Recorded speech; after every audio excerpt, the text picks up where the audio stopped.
Carla Estrada, boto kay Kyla Estrada para kay Daniel Padilla. Usap-usapan ngayon sa showbiz world ang pagiging boto ni Carla kay Kyla bilang kapareha ng anak niyang si Daniel.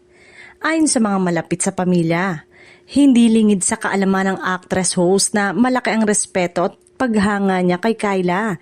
Hindi lamang bilang mahusay na actress kundi bilang isang mabuting tao. Ikinatuwa raw ni Carla ang pagiging professional, marespeto at grounded ni Kyla sa kabila ng kanyang showbiz lineage. Kaya naman, kung sakaling mauwi man sa mas espesyal ang tambalan nila ni Daniel, bukas umano ang loob ng Queen Mother sa posibilidad na ito. Marami ring fans ang sumusuporta sa ideya lalo't nakikita nila ang natural na chemistry ng dalawa sa mga proyekto at okasyong pinagsamahan. Para kay Carla, ang importante ay masaya at nasa tamang tao ang kanyang anak. Sige, heto ang article na nakafocus sa pagiging boto ni Carla Estrada kay Kyla para kay Daniel at may paglilinaw na hindi sila magkamag-anak.